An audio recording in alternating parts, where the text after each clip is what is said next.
Good morning, everybody. So I am Alvaro Ridruejo from the Technical University of Madrid, and I will be presenting today's talk is the official conclusion of the activities of the technical committee CCH on stress corrosion cracking and hydrogen embrittlement of concrete reinforcement steels that has been chaired by Javier Sánchez Montero. I have been acting as deputy chair.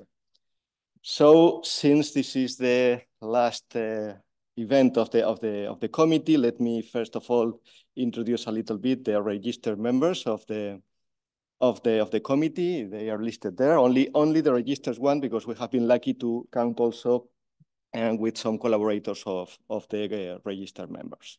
So it is a list of members from Europe, Asia, mainly India and China, and also from Latin America.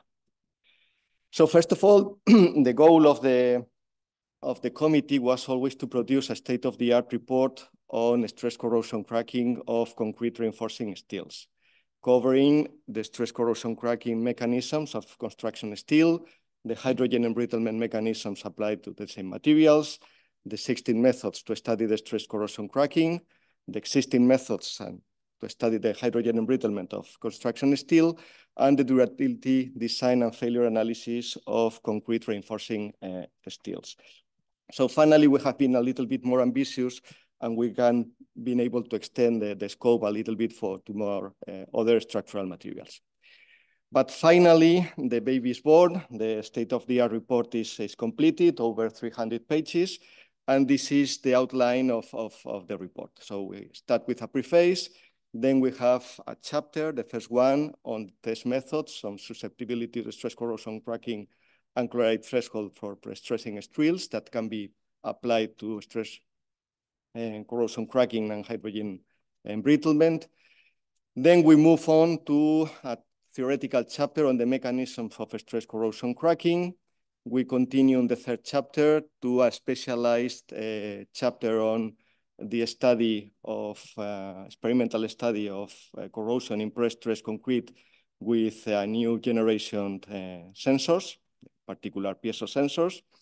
Then the next chapter is devoted to the mechanisms of hydrogen embrittlement, which is a ever-evolving topic. Then we have in chapter 5 a review of the reference standard, the national reference standard that applied in the field. And finally, we end with a practical chapter, a very, very long chapter on the cases of failure. So moving in particular to each one of the chapters, the preface mentions the relevance of the stress corrosion cracking and hydrogen embrittlement, how this has been a long-lasting challenge, and the fact that now it is a very, very increasing interest on this topic due to the whole role of hydrogen as a key fuel and energy carrier. And the aim of the report, of course, is to provide a comprehensive overview of both phenomena, particularly for concrete reinforcing steels. And the audience of this report is academic researchers, but also practicing professionals, typically consulting engineers that are working in the field. So the first chapter is devoted to test methods and susceptibility to stress corrosion cracking and chloride threshold for pre-stressing steels. It was written by Doctors Carmen Andrade, Dr. Pillay, and Dr. Jocelyn.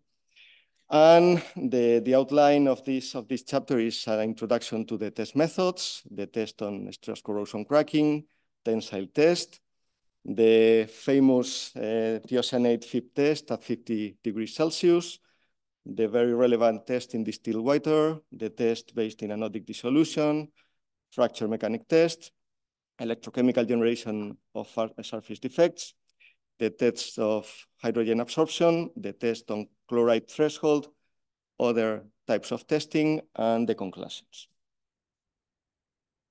Moving to the next chapter, which is the one devoted to the mechanism of stress corrosion cracking, written by the TC chair, Javier Sánchez, and Dr. Carmen Andrade as well.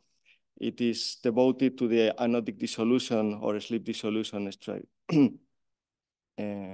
stress cracking mechanism, film-induced cleavage mechanisms, environmentally enhanced plasticity mechanisms, and surface mobility mechanisms. The next one was written by Tushar Banal and Visalaxi Talakokula, and on the deterioration of structural parameters due to corrosion in pre-stressed concrete, identified by smart probe-based piezo sensors. So they start with an introduction, they continue with the development of these sensors, the specimen preparation, bonding processes, and accelerated corrosion setup. They continue with the qualitative and quantitative analysis of the EMI signature, the extraction of equivalent structural parameters, and the conclusions. The fourth chapter is written by some colleagues of my department and also Dr. Javier Sanchez. It introduces what is hydrogen embrittlement, the absorption of diffusion of hydrogen in metals in general, how hydrogen is modeled in metals, how we can understand the embrittlement mechanisms and models, some of the more recent numerical approaches to modeling hydrogen embrittlement, and a final summary.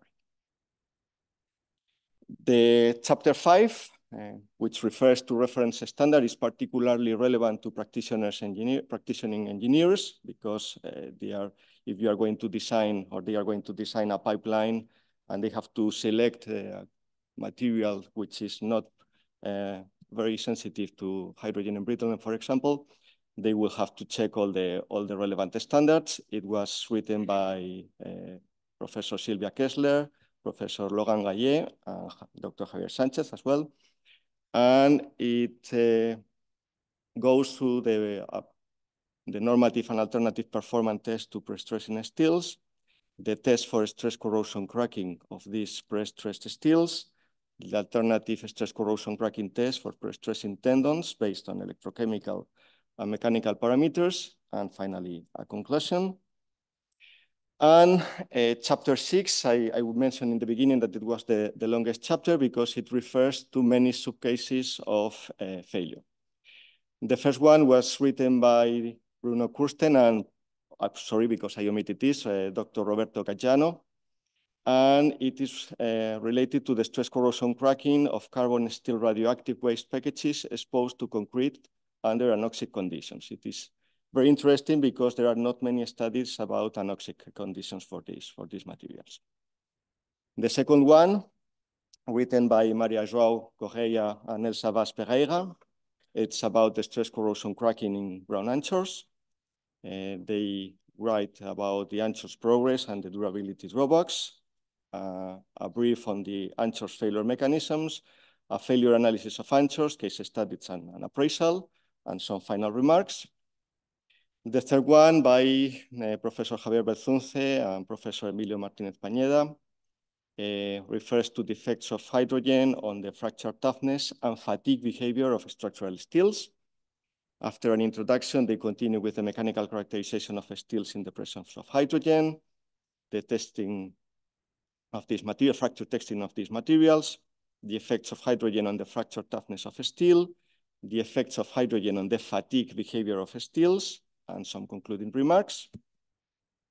And the final part by Professor Logan Gaillet and Javier Sanchez are about details of possible stress corrosion cracking test of stainless steel tendons and a quick review of the state of the art. Something else, personal recommendations beyond the text. All the chapters are very interesting, but reference deserve attention. As teachers, we also tell this to students, but in this particular case, it was a personal discovery for me to realize how interesting were some studies in the 1970s, in the 1980s. People like Carmen Andrade have completed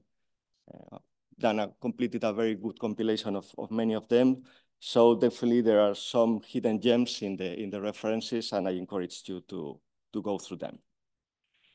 And finally, quoting from the preface, we would like to express publicly, it is written in the preface, but we would like publicly to express our gratitude to the contributing authors to the members of the technical committee, to Rilem as well for the unwavering support. And finally, we would like you to read the technical review. We hope that the contents will be insightful and engaging. And if there is any mistake, of course, Javier and I will be responsible for any omission. And with this, I would like to thank you for your attention and thank you for being here today.